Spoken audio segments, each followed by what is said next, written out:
দেশ বিদেশের বাছাই করা খবর নিয়ে সর্বদাই সত্য সন্ধানী ই নিউজ ভারত। নমস্কার, ই নিউজ ভারতের সমস্ত দর্শক বন্ধুদের জানাই শুভ নববর্ষের আন্তরিক প্রীতি, শুভেচ্ছা এবং অভিনন্দন। নতুন বছর সকলের খুব ভালো কাটুক। শুরু করছি ওয়েদার আপডেট। আজ মঙ্গলবার পয়লা বৈশাখে পশ্চিমবঙ্গের কয়েকটি জেলায় ঝড় বৃষ্টির সম্ভাবনা রয়েছে বলে জানিয়ে দিয়েছে হাওয়া অফিস। পূর্ব এবং পশ্চিম মেদিনীপুর, ঝাড়গ্রাম, পুরুলিয়া, বাঁকুড়া এবং পশ্চিম বর্ধমান জেলার বাসিন্দাদের জন্য আবহাওয়া দপ্তরের তরফে বিশেষ সতর্কতা জারি করা হয়েছে। এ সকল অঞ্চলে বজ্রবিদ্যুৎ সহ ভারী বৃষ্টিপাত এবং দমকা ঝোড়ো হওয়ার পূর্বাভাস দেওয়া হয়েছে। আগামী কয়েকদিন দক্ষিণবঙ্গের অন্যান্য জেলাগুলির তাপমাত্রার উল্লেখযোগ্য পরিবর্তন হবে না। আজ দক্ষিণবঙ্গের প্রায় সব জেলাতেই 2-1 পশলা বৃষ্টি হওয়ার সম্ভাবনা রয়েছে।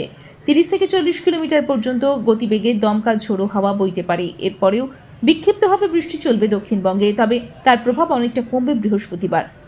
কলকাতায় সকালের দিকে পরিষ্কার আকাশ থাকলেও বেলায় আংশিক মেঘলা আকাশ। বাতাসে জলীয় বাষ্পের পরিমাণ বেশি থাকায় আর্দ্রতাজনিত অস্বস্তি বাড়বে।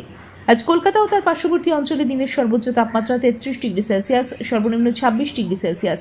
বাতাসে আপেক্ষিক আর্দ্রতার পরিমাণ 51%। আজকের বৃষ্টিপাতের পরিমাণ 2.3 মিলিমিটার।